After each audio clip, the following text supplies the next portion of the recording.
दोस्तों नमस्कार। मैं हूं मनोज। आप सभी का एचएम मनोज यूट्यूब चैनल पर स्वागत है। आज हम बात कर रहे हैं विद्यालय में जो बच्चे शोरगुल करते हैं उसको नियंत्रित कैसे करें।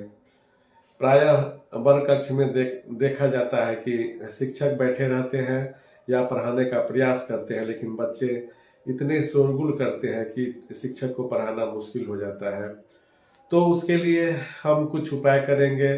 जो अपना अनुभव है इतने दिनों का, हम उसके आधार पर आपको शेयर कर रहे हैं कि बच्चों को नियंत्रित कैसे करें। ये बच्चों का तो स्वाभाविक नेचर है कि बच्चे शोरगुल करेंगे ही। हम आप अपने बचपना को भी याद कर सकते हैं कि हम लोग बचपन में कैसे शोरगुल किया करते थे, कैसे बातों में मशगूल हुआ करते थे।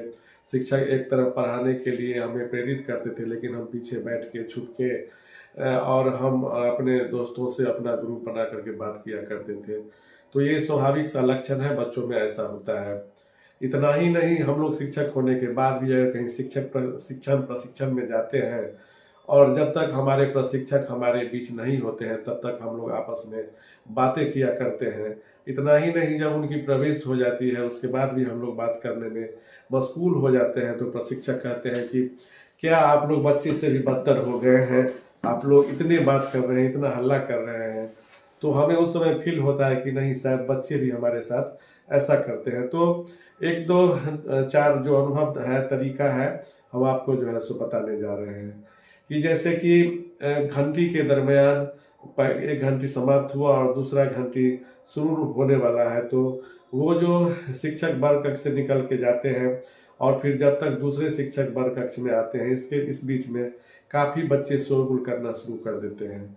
तो इसके लिए हम क्या करते हैं कि सबसे पहले मॉनिटर जो हमारा वर्ग कक्ष में होता है उनको जवाबदेही देनी चाहिए और उसे स्ट्रिक्टली कहना चाहिए कि अधिक से अधिक 2 बच्चे वर्ग कक्ष से बाहर जाएं और जो भी बच्चे हल्ला करते हैं अगर, तो उनका नाम आप ब्लैक बोर्ड पर लिख लीजिए। जब कोई नए शिक्षक आएंगे तो उन्हें आप उनके नाम को बताइएगा।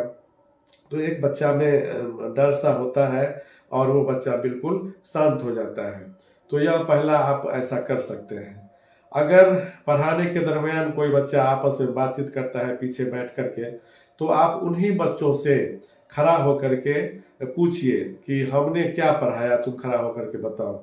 तो उसे ऐसा लगता है कि नहीं, हमको ध्यान देना चाहिए, या फिर उसको कुछ डिमोरलाइज ऐसा फील होता है, तो फिर आगे वो सतर्क हो जाता है और शोरगुल करना बंद हो जाता है।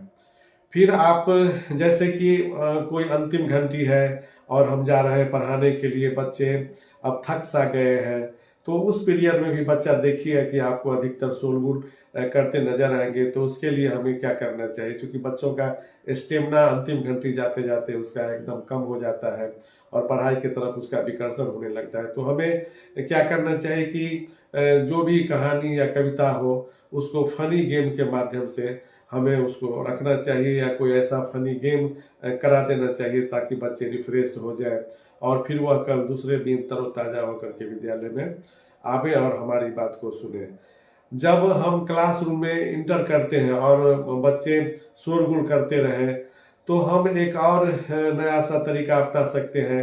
1-2 मिनट का हम एकदम एक्सरसाइज करा सकते हैं, जैसे seat straight relax, seat straight relax, सावधान होके बैठो फिर रिलैक्स हो जाओ, सावधान होके बैठो फिर रिलैक्स हो जाओ।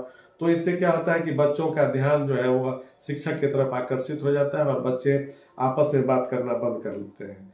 तो यह भी हमें तरीका अपनाना चाहिए।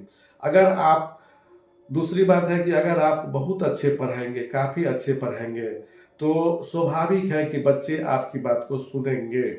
इसके पीछे ये लॉजिक है कि do you enjoy your teaching, कि अगर आप शिक्षण को आनंदमयी ढंग से पढ़ाते हैं, आप क्या टीचिंग को एंजॉयफुल ढंग से पढ़ाते हैं, अगर ऐसा भावना आपका होता है तो बच्चे निश्चित रूप से आपकी बात को एकदम गंभीरता से सुनेंगे और उससे बच्चों को बेनिफिट होगा।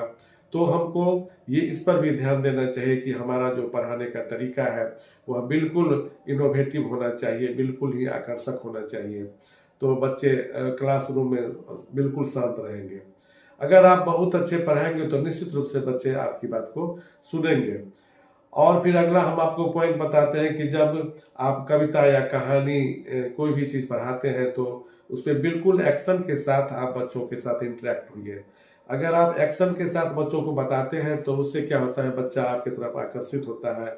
और बच्चों को भी उसमें इन्वॉल्व कीजिए कि आपके एक्शन के साथ बच्चे भी उसमें इन्वॉल्व होंगे और आपके साथ वैसा करेंगे तो बच्चों को बहुत आनंद आएगा और विषय की समझ भी बच्चों में होगी।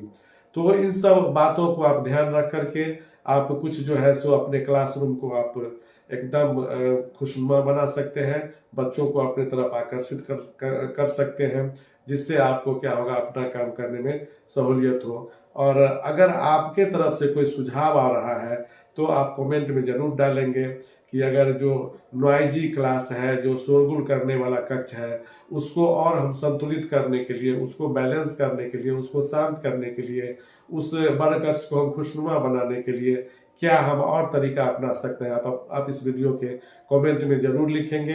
अगर आपको यह वीडियो पसंद हो तो जरूर लाइक करेंगे और अपने दोस्तों को शेयर करेंगे, ताकि हम अगला वीडियो फिर इसी तरह से बना करके आपके सामने मैं हाजिर हूँ। धन्यवाद।